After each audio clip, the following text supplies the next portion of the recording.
But you realize at the end of the day, those cultures, those practices, sometimes they're actually hurting.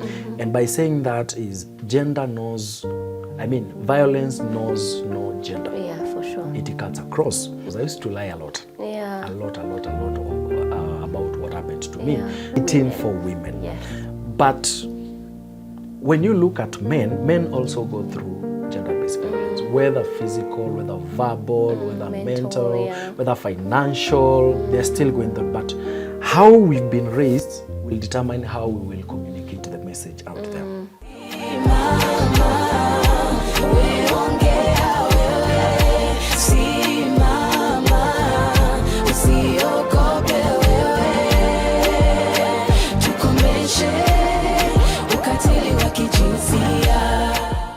Hi everyone, welcome to Simama Talks. My name is Celeste Ngashohe. I'm glad to be here. How have you been? I have been well. And today, before I go to our guest, I have been seeing your comments. I have been seeing how you have been, talking to us. Thank you so much. We keep on fighting against gender-based violence, dhulma ya kijinsia. Nashukuru sana kwa vile mmekuwa na sisi. Thank you for supporting Simama Talks. Thank you for supporting Simama Initiative. And thank you so much to everyone that has been watching, interacting with us. Tunashukuru sana. Also, thank you for following us on our socials, Kembu TV, on Facebook, Instagram, and TikTok. And also Celeste Ngashohe on Instagram, Facebook, and TikTok, and Simama Initiative. Asanteni sana. So, today I'm joined by a guest that has been here before. He shared his story. It was, sad but full of hope because we can see where he is today. And today he's here to tell us more about his advocacy against gender-based violence. Anyone that is advocating against gender-based violence, we are welcoming them. We are welcoming you as a person, hata kama hujafanya anything, as a person just sharing a word with your neighbor, your sisters, your family against dhulma ya kijinsia. We are welcoming you, and without further ado, let's hear from our guest. Karibu sana. Thank you, Celestine. Yeah, asante sana. Yes. You can tell us what's your name, what you do. Yeah. My name is Samuel Mbithi. I go on my socials as the Vulnerable Man. And I advocate against gender-based violence. Yeah. Not only for men, but just gender-based violence in general. Yes. Kama hamjasikiza story yake, if you haven't had or seen him anywhere on socials, please go and watch his story on Simama Talks on my YouTube channel. That story, me, ilikuwa inanipea the goosebumps. Like, when you think about what you've been through, not everyone can survive this. As in, not everyone can survive this. It's taken a lot, and especially you being a man, and you being the person that is coming out to say, this happened to me. You have fought the shame, you have fought the stigma, which is amazing. And you're standing for every man that feels like siezi sema, and also just fighting it in general.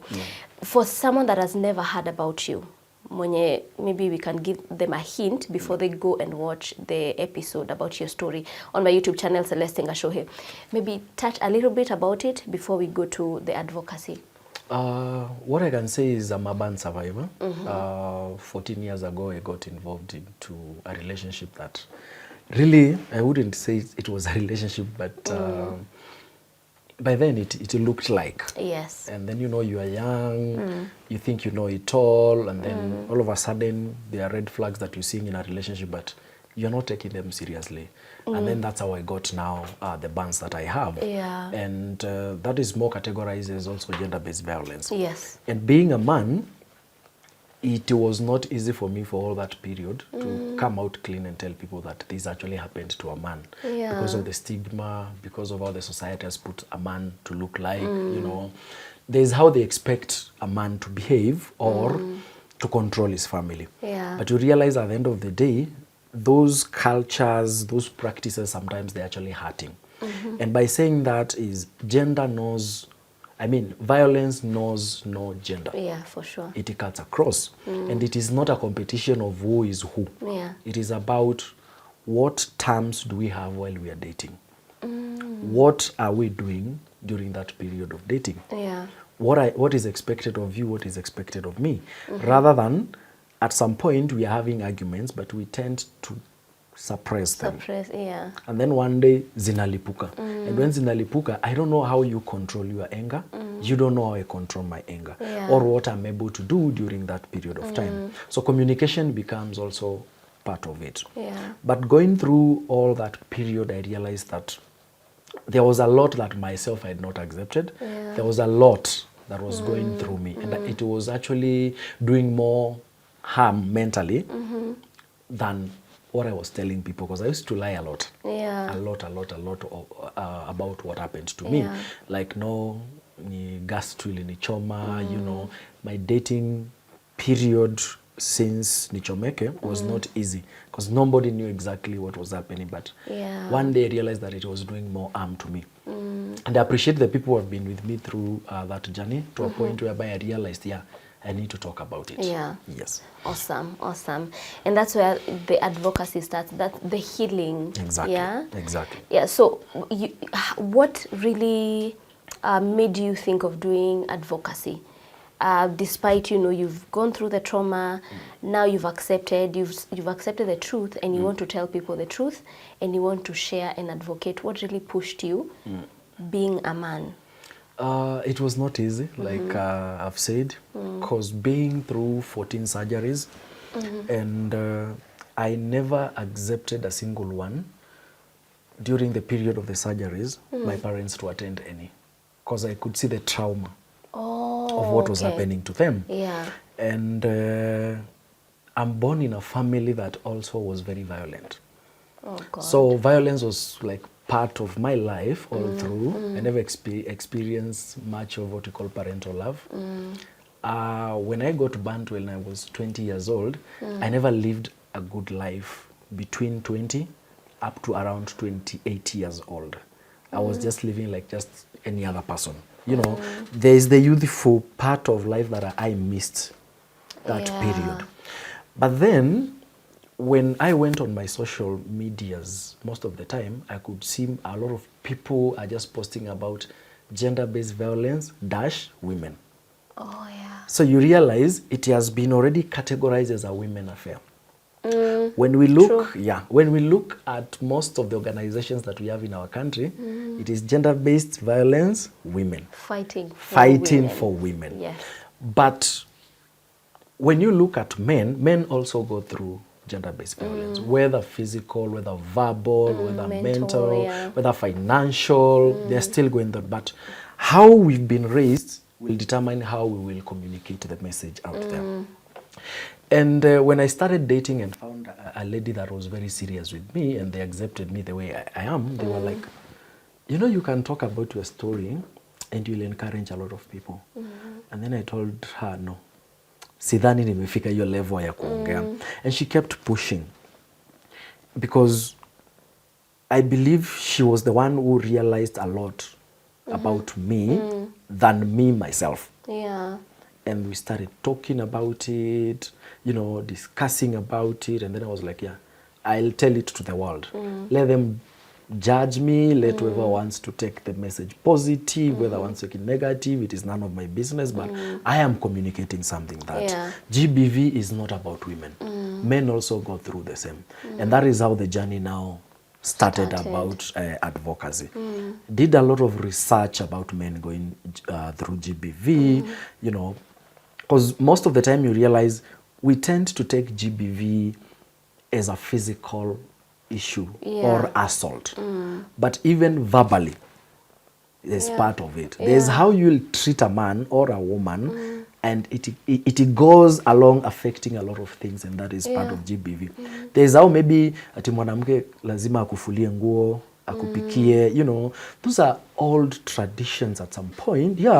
Sikatai akifanya hivyo, but those are old traditions that need to be understood by the generations that we are moving into. How we treat millennials, how we treat Gen Zs, how we treat the alphas is totally different from how our parents, whom we call I think they're called bloomers nowadays, old buddies something, is different from how we are transitioning. And the more we are transitioning, the more things are changing. And my advocacy is not based on just one generation. It cuts across. Yes. Awesome, awesome. So what you're saying is that lazima tuelewe where are you as a person? Exactly. And what works for you in a relationship? Exactly. Because I think the friction comes in with also not understanding each other. Exactly. Kwenu sijui mnafanyanga nini? Kwetu pengine mimi sijaifua nguo. Exactly. And now I have, like, we are dating. Yeah. Unaniambia nifue nashanga. And it becomes like it's mandatory for you to do, because from where I come, that's how things are done. But maybe from how you are raised, it's totally different. Yes. And that's where now arguments begin. Because there's how I want you to be, and there's how you want me to be. Yes. But we are not able to agree at some point. So during that process, violence might occur. Yeah, for sure. Because I feel that I'm the man of the house, you are disrespectful, you don't want to do what I'm telling you to do, I am providing, but ni kama ka investment sioni kakileta income, so why do I have you? So we become now having a lot of issues, arguments, oh, you are rude, you know. You know, I've never thought about it in that aspect of mtu anaonaka na invest. Because as a man, una feel I'm providing, you're lacking nothing and all that. But we need to understand that's not everything in a relationship. True. And let's talk about in a marriage setting or even in a dating setting. People that are courting knowing that we want to get married. How can we understand as a people, as a man, how can you understand that my provision, yes, I understand a man should provide, but it shouldn't be the key for you to make sure that I'm doing whatever you want, even though it's not sitting well with me as a woman? It all starts with communication. Before you even, you know, there are people who fall in love because of looks. There are people who fall in love because of your career. There are people who will fall in love because you have money. There are people you will fall, you know, for different reasons. But from the word go, when you decide that you are going to date this person, that is when now it's like a constitution. That is when now you start laying down the plans. This is how I want us to live. This is what I will be doing. These are my limits, you know. And to that point, when you're having that conversation, you'll be able to understand whether this is actually the person that you wanted. So you will tell yourself that I will invest in this relationship or not. I will be open with anyone, me, no, this one I can't. Tukue mabeste ni nini and something of that sort. And you will save a lot. A lot to compare. And most of the time, and what I tell people is from my experience. I'm not a counselor or something, but I speak from experience. Had I done all those things, singekuwa where I am today. Had you made some tough decisions? I didn't. I just fell in love and I was blinded and I'm like, yeah, let it roll. Before we continue, now you realize that there are things you should have done. What was holding you back from saying no, from drawing a line? Because, I mean, I think we've all been there. Even me, when I remember there's something, I'm like, excuse, why would you say yes? And I know in me, I know that wasn't for me. But I went with the wind, you know? And it's just that we are lucky. We didn't go like into the ditch. But we know, when we think about it, we know there are things we did with the people that we didn't end up with. Na tunajua, hii nayo nilijiangusha. Like, why would I do that? What was holding you back from saying no, making some decisions, and just making a line, like, this is my boundary? You know, first love is crazy. Lakini ukweli wa? First love will make even we mwenyewe uende uze hata shamba ya babako na ukosane na wazazi vibaya sana. And you don't care. And you don't care, you know. Until you get to a point of aftermath, ndio una realize yenyewe I should have not done that. Again, how most of the millennials, I'm a millennial actually, how most of the millennials we were raised, we never had guidance in terms of marriage. We were just copy-pasting what was happening from our families, and we want it implemented. And when you do your research even today, you'll realize most of the people who are suffering in their marriages and relationships are millennials. Because there's how we are pushing the agenda, but I believe myself that is not how we should be doing. We've seen our parents getting beaten. Personally, I've seen that. Suffering. We've been chased from home, usiku. we go tukifukuza ndovu kwa barabara. We come from one of the areas where wild animals are ziko mob. Tunatembea usiku, we go to our shush, you know, and then because you don't have a way of how am I going to put it? We don't have a way of who is guiding us. When you get to this age, this is what is expected, because our parents believed in marriage a lot. That a man should have a woman. Yes, you have that woman. But what is happening within that institution? It is toxic. It is very toxic. Yeah. We've copied a lot to a point of it is also affecting us mentally. Yeah. You'll see a couple walking, laughing together during the day, but wakifika kwa nyumba, it is something different. And you wonder, how is it happening? Yeah. So there's a lot of generational issues that cannot be solved right now by money, by love or anything. It is through talking. Yeah. And what I missed a lot is that guidance. And then you are just fresh from high school. This is someone you've bumped into. You've told yourself that the person mwenye nitakutana naye wa kwanza nipende, huyo ndiye wangu forever. Yeah. So you are there because of love. Yes. So the other purely love. Purely love. So hizo vitu zingine za ati investment, ati I want you to ukae hivi, you know, and then you feel like huyu akiniacha watu watasemaje? Huyu tukiachana, what will happen? So at that time you're not thinking about your safety, you're not thinking about your future, you're just thinking about love. And that's why I say love is a cult sometimes. And a very bad one. Yes, yes. And a very bad one. Yeah. Because you will see someone in a very, very toxic relation, but they cannot live. Every time you ask them, nampenda. Yeah. Tuko na watoto. I'm not telling you to actually live, but I'm telling people that you can actually sit down, talk about it openly, and you'll realize that it is not about love. It is something else here now. It is more. When you utatoa hiyo love hivi, you'll realize ya nimekuwa nikiumia. When you utatoa money from relationship, you realize yenyewe, this is not what I wanted. Or this is what I wanted, but it is not working out the way I wanted. And that's why communication becomes very important. Yeah. And your goals, your vision, your opinions, you know. And you will have a good life, not per se 100%, because we still have the ups and downs. Yes, for sure. But the ups and downs should not put you in a very compromising situation. Yes. Yes. And all I can hear is communication. Yeah. Communication.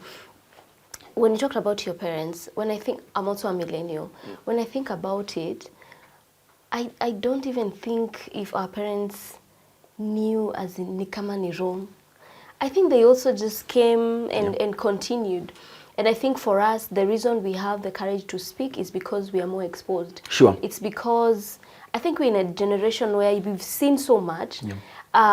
We've seen huyu alifanywa hivi akaongea. Even me, I can speak. Even me, no, mimi mtu atanifanyia hivi. Yes. For our parents, there was no day we sat down to be told, you know, when you get married, even your mom. Like, when I think about it now, I pray when my daughter gets to that age, we will have spoken. Exactly. We will have spoken and she will have known toxicity. Everything. And they can be able to identify a red flag at an early age. And if it is not sorted at that time, it can lead to more damage. And that's why you'll see a lot of people saying, I don't want to get married, I'm just in there for money, you know, let it flow. There's that a lot right now. Yeah. And also I think the fear for marriage. Yeah, the fear for marriage. The fear for marriage, I think it comes from also what we saw. Sure. For me, I can't say I am from a violent background. I saw my dad and my mom just living a normal life. I never saw my mom being beaten or, you know, maybe walikuwa nakosana tu wananyamaza, but we never saw that at all. And I know my dad does not support violence at all. Like even watu wa huko nje, he doesn't. So, because I think when we grow, we are growing with what we've seen. Yeah. I have seen that. Yeah. And when I talk with like therapists when they come here, we sit down, they're like, we will most likely be a product of what we've seen. Exactly. So if you're from violence, most likely utaangukia mtu wa violence, and it's not your fault. And you want it to work. Yes, it's because you're conscious. The one that is back behind your mind, yenye hata you'd never think about it. It's working against you. And you know, also a lot of traumas. We've accumulated a lot of traumas. Yes. To a level of, if a trauma is not healed, it will affect your tomorrow. Yes. And when you mean tomorrow, it's not necessarily in a relationship. Because traumas are different. You know, there's childhood traumas, education traumas, you know, some teachers were telling you will not go far, you know. It still clicks back. And then you're like, anyway, the reason I'm suffering now is because of what that teacher told me, you know. So you've not fully accepted yourself to a point of, I can deal with that. Yeah. And how do you deal with that? Most of the times we tend to suppress it. And a lot of problems we are having currently is about we suppress things. We tend to take them so lightly. I'm like, but tomorrow something will trigger that. And because you've not healed from it and you've not accepted that situation, it will bring another problem. And another problem and another problem. So it will be hard maybe to keep a job. It will be hard to keep a relationship, a marriage, you know. It will be hard for you to contain something. Trauma is the biggest problem again we have in this country. And that's why you'll see someone, they're dating and one of them ako mwingine hayuko, they're just like, ni sawa tu, so long as you're around. Like, they have dealt with so much to a point of amechoka ako like, we fanya tu vile unataka sasa. Like, ukue mosi kwe mi am okay, you know. It's part of trauma, and speaking out is very important.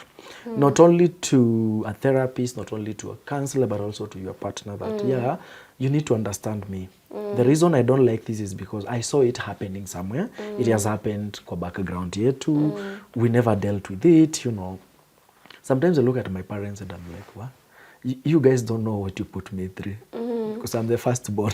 And now you become a deputy parent now. We were talking about firstborns some other time, Papa. And thank God you're a firstborn. Tulisema tutaita firstborns. Yeah. Male, we can have a panel of 2 firstborns, male and female. Sure.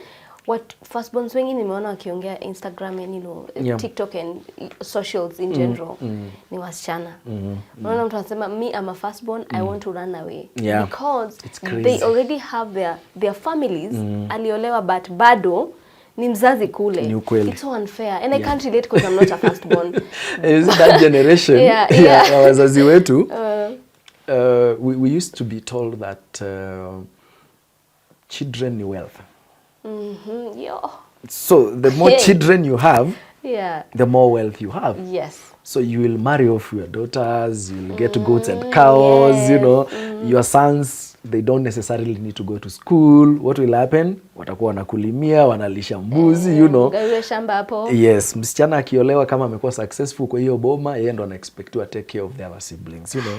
As a firstborn, you are already a parent at a very young age. And you're still children. You are 15 years and you're taking care of your siblings. Yes. Wakule, waoge. I'm not saying that those responsibilities were bad, but it's how they were perceived. To a point of, they were literally affecting us. They were affecting our future. They were affecting our mental health, you know. Because tell me a 15-year-old girl, ndiye anafaa kujua what will be eaten in that bomb. Wazazi walienda shughuli zao. Na afue. Atoke shule, abadilishe hao. They have homeworks, you know. Lazima mbuzi ziende zitolewe malishoni zirudishwe home, you know, akamue ngombe. For me, I believe there was a lot of mental health and a lot of mental instability we acquired from that period of time. And it is the one that is affecting us up to date. Because most of us have not literally accepted that, this was a problem. We are not going against the culture. There are people who believe fully in the culture. But how the culture sometimes is being put out here, it is affecting a lot of people. Because not everyone will believe in your ideology. Not everyone will believe in my ideology. But how we communicate the ideology to a point of, wewe utafika hapa, mimi nitafika hapa, we agree to that point, usipite hiyo level, then we are good because we have agreed to be together up to this level. We have communicated. I can fully understand you. That enyewe, if I do this, it triggers this. If I do this, it triggers this. And the more we are accumulating that, that's when you see the violence now coming in. Yeah. Yes. So before I really wanted us to talk about counseling and therapy. Yep. Because it's very important, and you're really insisting on communication, which is key. For sure, it is key on therapy. Did you ever go for therapy before this incident happened? I went like after. before you went after. I went after. The other. Did you ever think about therapy? No. But we never think about it until it is nikubaya. And while in primary and high school, we always have the guidance and counseling sessions. Hizo kwani zinasaidianga? I was coming to that. And most of the time, it is a career talk. It is. Come to think of it. Oh my God. It was a career talk. What do you want to be? Then you get guided. Oh, I want to become a doctor. Okay, you have to behave this way, and all that, So they are just pushing you to get to the career level. Yes. Not thinking about what is happening within you and your family or the community. When we get the other guidance and counseling, Christian Union and the YCAs, it is more biblical. I'm not against the Bible, but telling someone that God loves you, God is there for you, it is very basic. Yeah. We all know that. We're not going to the root cause. Yes, we are not dealing with the problem. And I always relate with myself because during the hospital period when I got banned and all that, most of the people came. Kuniambia pole. Those were the words they were using. God loves you. God is there for you. But we are not dealing with the trauma. Yes. We are not dealing with the real problem and how to actually control that issue. Yes. So you will always be told, oh, Jesus did what, so and so went through a lot of job and later on they succeeded, But now walking the journey from job, from losing everything to where you got, getting everything. Yes, that is the problem. In between that gap, no one is coming with you. No one is coming with you. No one is walking the journey with you. And if there is, some of them, they just like, be strong, you're a man, What is this Keep thing it up. with being you're a man? As in you're a human being. Away from being a man. Pain is pain. Flesh pain is is flesh, pain, man. yes. As in, also, before we'll go to toxic masculinity, because that's one of them. Yeah. Let's go to self-awareness. Yeah. Because mostly we don't make the right decisions because I think we do not have self-awareness. Yep. Because when you're self-aware, I can't compare myself with like maybe 10 years ago or 5-6 years ago. There are things inaitangwa people pleasing. Kabisa sitaki, but nitasema tu na nitafanya hiyo kitu nikicomplain kwa roho. Lakini sikuwa nataka, you know. And that's being toxic to yourself. But when you're self-aware, you literally don't care what watasema nini, as long as it's right and it's not condescending to anyone. Exactly. You can say, mimi sitaki kwenda leo. I don't want to go. And you don't have to explain. Yeah. What does self-awareness look like to you right now? Self-awareness is very key in every aspect of life. And how I look at self-awareness is getting to understand yourself first. What are your values? What do you want to achieve? What are your, your goals? And then are they aligned with what you're currently doing? Because you can talk about 10 years to come, but there is nothing working towards the 10 years. Yeah. I want to be married in the next maybe 5 years. You don't even have a girlfriend currently that you are even courting. Okay, hata akikuja kwako, cause society imeamua sisi ndio tunamlisha, we do everything. You don't even have a place. Maybe you are living with your parents, you're living with your cousin or relative, What are you working towards getting to that goal? What are the distractions? You'll just have to do a SWOT analysis of yourself. What are your strengths, your weaknesses, your threats, and how are you going to deal with them? Because along the journey, haitakuwa rahisi. Hata kama ni ya kesho. We have plans for tomorrow, but you clearly know even tomorrow, what if today or tomorrow ikose kufika? Yeah. So what happens? What would you have achieved?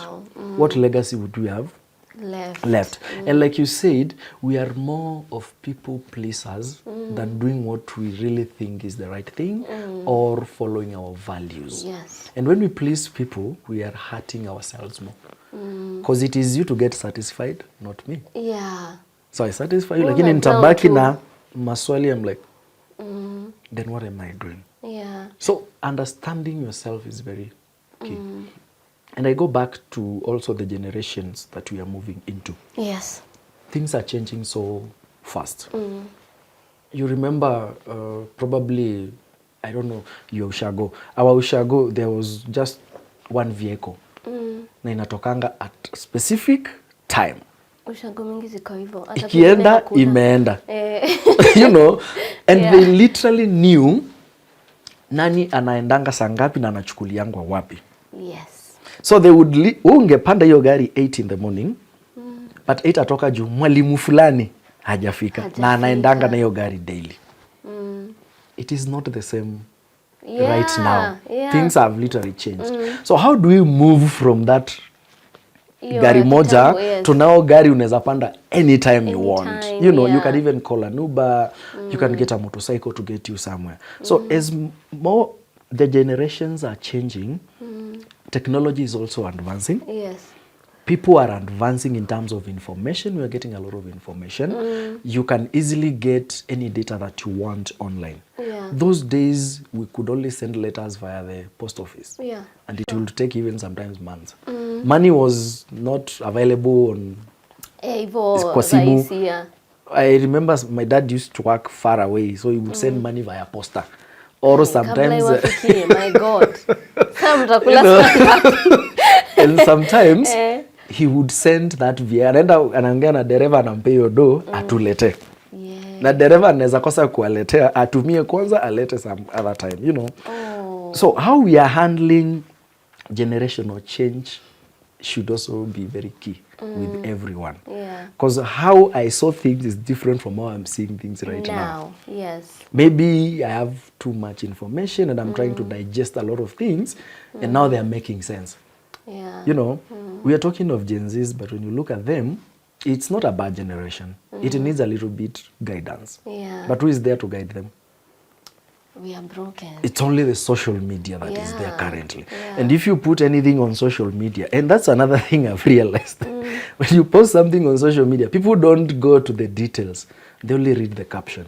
And that is enough for them to judge everything else. Yeah. The highlight. The highlight. 1,000 bob kitambo in maybe 207 was a lot of money. Right now, 1,000 bob cannot even buy you 3 things in a supermarket.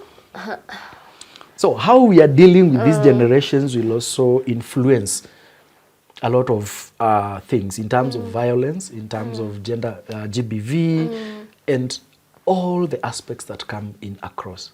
How we see things is different on how they see things. And, you know, it needs a lot. And that's why I keep advocating for it. And I'm actually going to push the government to put mental health as a curriculum in schools. Leave alone the guidance and counseling things. If you start dealing with mental health at an early age, you'll even meet a kid as young as 7 years old and you ask them, what's wrong with you? And they will tell you things and you will wonder. Imagine.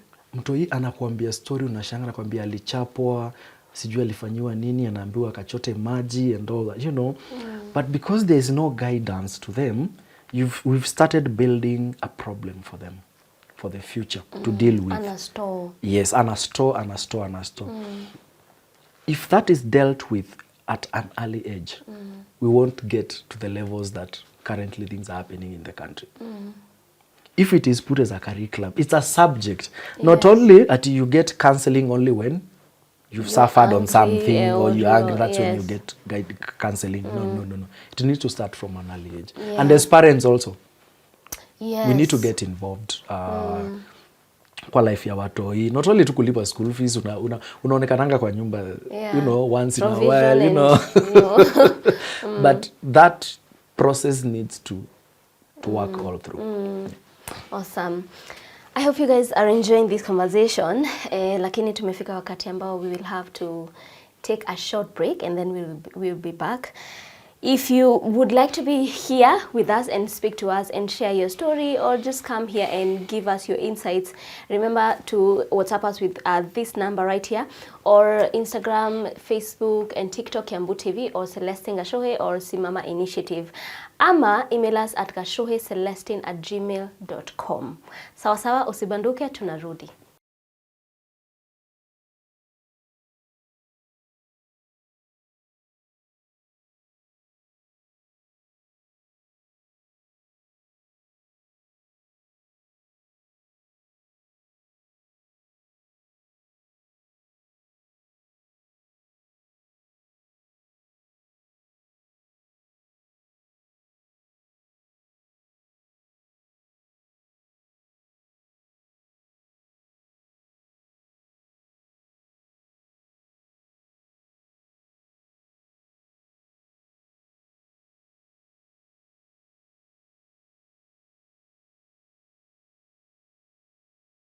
Welcome back to Simama Talks. My name is Celestine Gashohe, and as you can see, I'm happy because the conversation is amazing.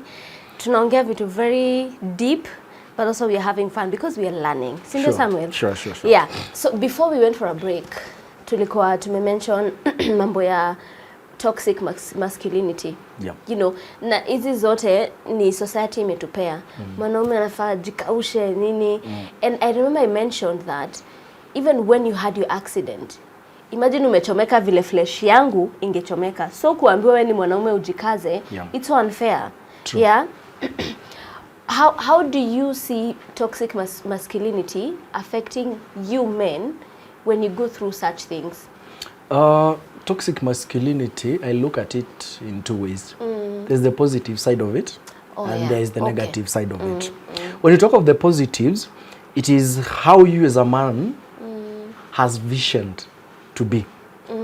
The negativity is how you want to please people and how the society has put you into. Wow. So how we look at it is different. If today you want to go to a place like where? If I want to go to Thika, I know the way to go to Thika. Yes. But if I don't know, I will ask. And that becomes a positive thing. Why? I have accepted I don't know where Thika is. I don't know the way to go to Thika. Then I will ask someone, do you know the way to Thika? And they will tell you boda matatu from here, usipande zile zinaendanga shukisha beba ama itakuuza pale Githurai, you know, and all that. But the toxicity bit of it in the negative way is kujifanya that you know it all and you end up messing. Yeah. And you're messing because you are not agreeing to, you don't know something. You want to prove that you literally know it all. Yes. And it's because you've had people talk about watu wakienda Thika tu wanaingianga Thika Road. No, Thika Road is too way big. It's too way long. Unaweza shukishiwa hata Juja uambiwe that is Thika. And you will believe it. So we look, personally I look at it in those different perspectives. And yes, it is affecting a lot of men out there. And they take the negativity. Mwanamke lazima afanye hii na mimi kama mwanaume nafaa kufanya hii, you know. And then it leads to a point of we are not agreeing anymore. And then we start having toxic relationships, abusive words, violence again comes in. Yeah. So we've talked about as a man mwenye amejiekea, mimi nakuanga hivi. How about cultural practices zenye zimepush wanaume wa there's an expectation or a societal standard of men, how men should be. How has that affected how men deal with GBV? We personally, I don't believe in going against some of the cultural practices and beliefs, because they've been there. We've seen them working for our grandpas, our grandmas, you know, even some of our parents. But again, they should not put you in a situation whereby it is affecting your family or the people around you. And why am I saying that? As a man, it has always been put as you are the provider. But there is a limit to the provision also. Yes. Because you cannot keep providing for someone who does not even respect you, who does not, you know, they are not able to compromise their standards at some point to be with you. But the society has put a man to be a provider, a giver, a man to be strong and all that. Protector. But what I tell people is move away from all that. Nowadays we have women who are actually providing for their men. And it is because they have seen the need. We are in love. We have a family together. You once provided. You are not able because of the financial status currently. Now, yes. So what happens? We break up. Everyone moves on with their life. It is happening, yes. But is that the right thing to do? You know, we cannot put historical issues to our relationships to a point of sahi mali imefika hata wewe ulinifanyia 1 2 3 I'm not able to. So na yeye akipata, what will happen? Itakuwa ni tit for tat. Itakuwa tit for tat, you know. Yes, next nimepata. time, you know. Utati. So sometimes, and that's why I keep insisting on that communication. So if this is happening, but I'm not able to right now, Yeah. please give me some time. If you are not able to, wacha ikae. But out there, men tend to be that, you know, I'm doing everything, you know, sitaki hata pesa ya bibi yangu kwa hii boma, hata sitaki anunue kitunguu, you know. What if ile siku utakosa hiyo do, what will happen? So the family should not eat. Wow. So that's the negativity bit of it. Yeah, like you're so, the society, like you have refused to set yourself apart from the society. Exactly. And look within yourself. Yes. And also, I think that comes to self-awareness. It goes back to self-awareness. Yeah, I was listening to someone on TikTok and she was saying, for self-awareness, when you want to know yourself deeper, be quiet. Like, strive to have a place that is quiet. Like, no music, no nothing. And then you can listen to yourself. You can hear yourself. And I thought about it. Do you know, being still for even 10 minutes, just be still. It's very hard. Yeah. But it's the most important thing, to be still and hear yourself so that you know whatever decision I'm making. Imagine si ya society, si ya Nairobi, ni mimi, bibi yangu, mtoto wangu, ama mimi, bwana yangu, nini. You know, we could be in a group and everyone is saying, me, I can't give my husband sijui what. But you know, at home, he is providing, but hafikishi pesa ya school fees. And I have 50k somewhere. Sa mimi pia nitangangana simpei. So in the quietness of self-awareness, you don't have to go with the wind. You can just be like, okay, wanasema hivyo, I don't have to speak, but I will help him, you know. Hatukatai, like, men should provide. We feel good when we are provided for. But kama iwezi your time, what do we do? Sure. Yeah. And you know, provision is not just the end goal at the end of the day. Yeah. It is what you are creating. Wow. The kids, you know, your investments, you know, your family, your circle, your friends. It is the end goal. It is not always about just giving, but money. What you are giving, what will it give in return? It is not mandatory to be monetary. Yeah. It could be even, today I have friends that I call, they have money but I never ask them money. But I'll call them and I'm like, dude, I'm going through 1 2 3, what do we do? It's like, give me 10 minutes, I call you back. And then we'll go through a deep discussion. And I feel, yeah. Wow. There are people I'll just call and I'm like, dude, I need 5K. Hata siongei story mingi. And it will come through. Yeah. But it is the end goal of what we are creating during that process. Yes. Because I know one day, one time, I will reach out to someone and they'll be in a position to help me out. Yeah. Not only monetary ama nini, but even with a word that itakumove for the next few hours. Yes. Awesome. So going back to your advocacy, what is the 1 or maybe 2, 3 challenges that you have faced in advocating for men?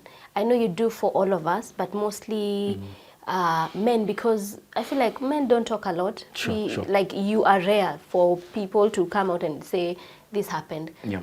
What are these challenges that you face when you're advocating for men? I would say, hey, I advocate for men, but the same men bring me down. Wanaume, they will be weak man, cannot just expose all these, you know, mature up. You know, I get all that. What do you mean mature up? You almost died. True. And you know, we need to realize that I think we see these things like a movie because we see them on TV. True. until it's home. Until you experience until it. it's you, your brother, your cousin, your dad. Yes. Until it's home. And we need to bring it home so much that we realize it's with us. Yes, it is with us. As in, imagine I'm with my husband It's not in the house. strange, it's not could scripted, happen. You know, yes, it's your brother could be through it. Mi sijui brother yangu ako wapi na nani, you know. Anyone could go through it. Exactly. So that's one of it. The other one is always, I get a lot of comments in terms of, we need to hear the other side of the story. And then what? You know, and then what?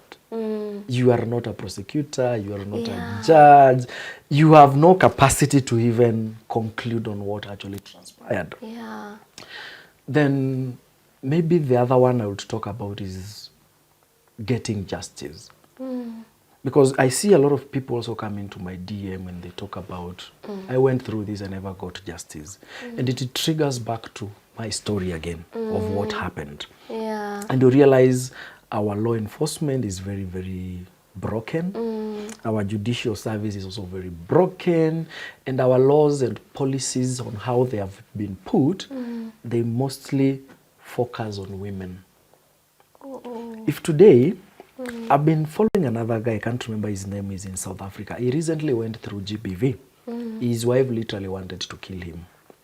And he went to a police station to report the matter. And then the police were making fun of it. We've had that too. You know? And then he started his journey of advocacy also. And he kept encouraging me to a point, I was like, imekuhit ile point hit to a point. Let me just pick it out. Whoever wants to take it. Whoever doesn't want, okay. And I also spoke about the committee that was recently formed, last year formed by the president about gender-based violence and also femicides that were increasing in our country. But they missed a lot of things on that document because they categorized GBV as a female agenda, forgetting about men. I read that document to a point of I got mad, Sally. I was like, no. This is not how it should have been done. It should be human. It should be in human, not gender. It was very gender specific. And when you go through that document, it really brought a lot of memories about the justice system. And what the committee did, they chose what we call a political safe agenda than a human-based agenda. Because they ran all through the document, the final conclusion is castration or jail term to be increased for the perpetrator. And the perpetrator there is categorized as man. As man, not woman. Not woman, okay, they became very gender specific other than let's address the issue as it is. Other than putting this gender here and this gender here. So we've already categorized a man as a perpetrator. So in a situation or a scenario whereby the woman is a perpetrator, so what happens? So it will always be perceived that mwanaume ni mbaya all through.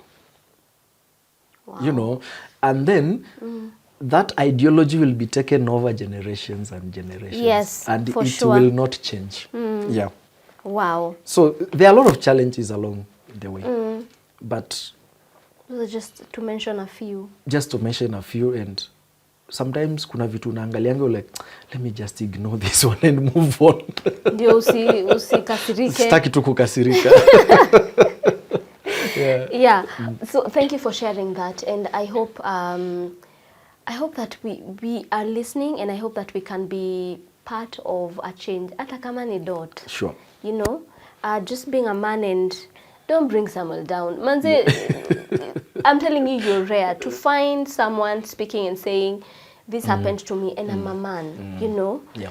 Those challenges, like, you can't, but inafanyikanga, unafaitia watu It hawa, happens. the same people are like, apana, I was wanaume, actually, you know? let me give you some statistics in Kisumu. There were over 770 cases of gender-based violence between July and November 2025. But actually, Those are 4 Out months. of the around 750 cases, 500 ilikuwa against men. Yo. But only that were reported zilikuwa 21. So you can see that gap. Almost 70% is men, but only 1% that is reported near men. Stigma. Because of stigma, because we feel ashamed, you know. I don't want the society to see me as a weak man, you know. Nitaenda kusemaje nilipigwa na bibi, ati bibi yangu alinichoma, ati alinishikia kisu, you know. Ati bibi yangu nikifika kwa nyumba anachukuanga simu ana transfer do, you know. That's still part of violence. Yes. But imagine from 750, only 21 were reported as a men. Wow. And you'll realize these are men when you walifika to a level of like, nimejikubali sasa, hapa nitakufa, I will have now to come out and tell the authorities that this is happening, they need to protect me. Yeah. You've talked about stigma and shame. During your advocacy, what do you do to tell people that, you know, shame, as in, we can't put shame and GBV together. Sure. We have to kill shame. As in, I feel like GBV, we need to shout and scream. Exactly. This is happening to me. Exactly. It shouldn't be something that we are suppressing. Yeah. What do you do to make sure that shame and stigma outside of the window so that we can speak? For me, it's very funny because I don't have, you know, you can't shame the already shamed. Someone said that. I'm not saying that I'm shamed or I'm ashamed of talking about myself. When you go through my advocacy videos and everything, sometimes I'm having fun, but when you read the caption, it will really improve a lot. I don't put on shirts. I want to tell you this is how violence looks like. Yeah, and this is the effect of violence. And then I'll give you something that will really make you rethink about what you wanted to do or what you've experienced maybe. So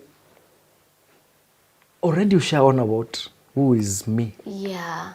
So if you want to put your dirty comment over there, it doesn't bother you. Doesn't bother you already, me. You know, I've already accepted myself. I've done my self-awareness, and I'm like, it doesn't matter anymore. But I get a lot of that on my comment. Some people even laugh at it, you know, and I'm like, dude, ni vile tu experience. Yeah. But I'm trying to tell you that this is what violence can do. So whether you accept it or you don't, it's okay. But we need those people in our society to balance the, you know. For sure. We still need them, whether they are positive or negative. We still need them there. Yes. Yeah. Wow. And have you seen any positive change or positive view of how the society looks at GBV survivors?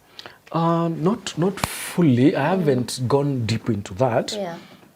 However, I get a lot of, my number is always on my page. Yeah. I get a lot of calls. That's why I began by saying people believe I'm a counselor and a psychologist. And I get calls from men, from women, you know, from even, some are married. And then I'm like, how am I going to handle this? Yeah. I was even telling my wife the other day that I want to start a career in, you know, nifanye kitu ya psychology, help, you know, because... Which is, go for it. Please go for it. Yeah. So there's positivity, and I love it when people call me and they're like, you know, I've been dealing with 1, 2, 3. I'm like, let's just talk. I might not be fully in a position to counsel you, but let's talk. Let's just talk. And then I always refer them to a few people that I know that now have the capacity to literally have, to get that professional counseling. Now, for me, I'll just be, nimeku encouraged to. But let me try my best, I connect you to the right person. But if you feel like you want to talk, I have a guy who runs on my WhatsApp. Whenever you feel it writes things, and I'm like, you are okay, dude, now.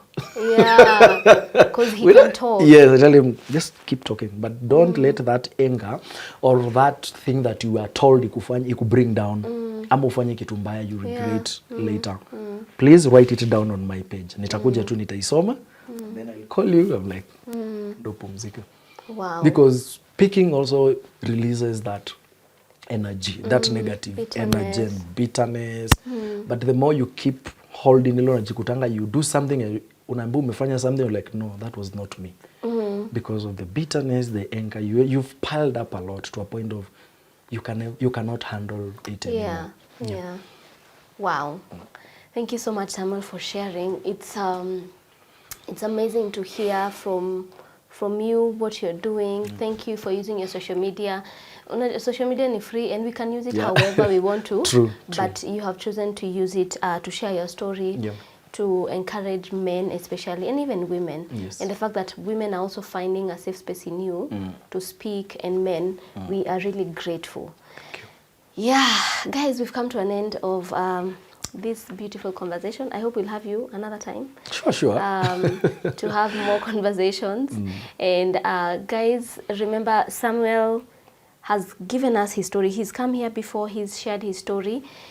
It's a story you don't want to miss. As a young man, as a young woman, even a married woman, man, whoever you are, whether you've gone through it or not, it's important you listen to it so that you can understand and see, the small red flags that we ignore. So that we are knowledgeable. We are here to make sure that we understand GBV, we learn, we hear stories for future. Future inaweza kuwa kesho, inaweza kuwa in 2 months, inaweza kuwa into the next 10 minutes. It can be whatever minute from now. So asanteni sana for being here. Samuel, give us a parting shot and then you tell us where we can find you.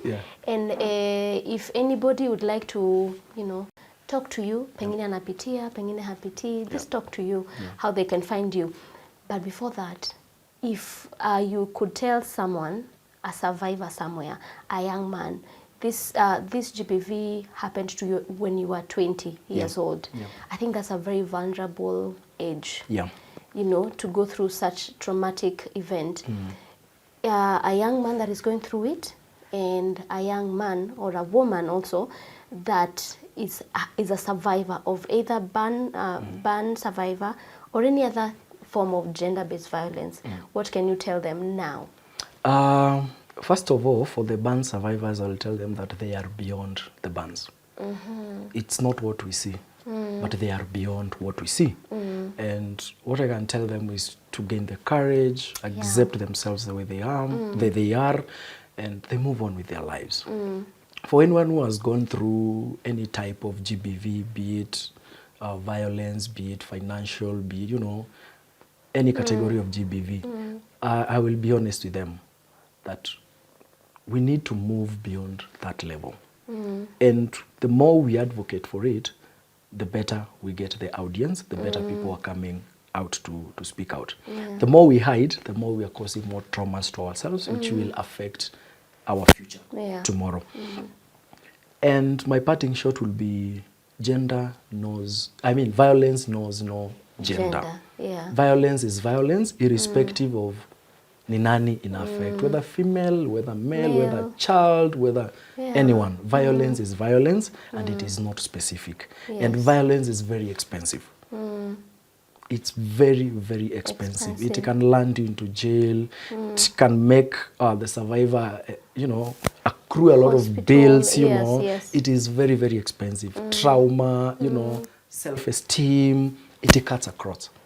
But what we need to do, and also for content creators, hey, let's not popularize gender-based violence. Some people are creating content to a point of they're even showing that when I come home late, this is how my wife behaves, Our children will always believe in what they see, and they will try to implement it. Because I saw Sele posting about ati alifika late, the husband is mad, anataka kumpiga, we will take it. We will digest it. And someday, it will, not today, not tomorrow, but someday, it will come into effect. So the content we also try to create, let's not try to make it like it's popularizing violence or GBV. Yes. Awesome. Asante sana. Where can we find you? My socials, zote, TikTok, X, Facebook, naitwa the vulnerable man. Anyway, I'm not vulnerable, eh? Yeah.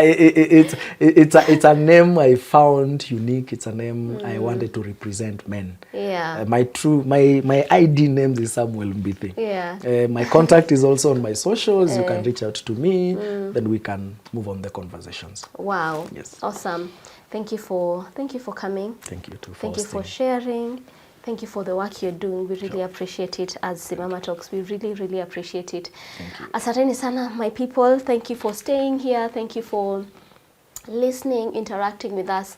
Remember to continue following us on our social media platforms, Instagram, Facebook, and TikTok, Celeste Ngashohe, Simama Initiative, and also Kiambu TV. Asanteni sana. Until next time, God bless you.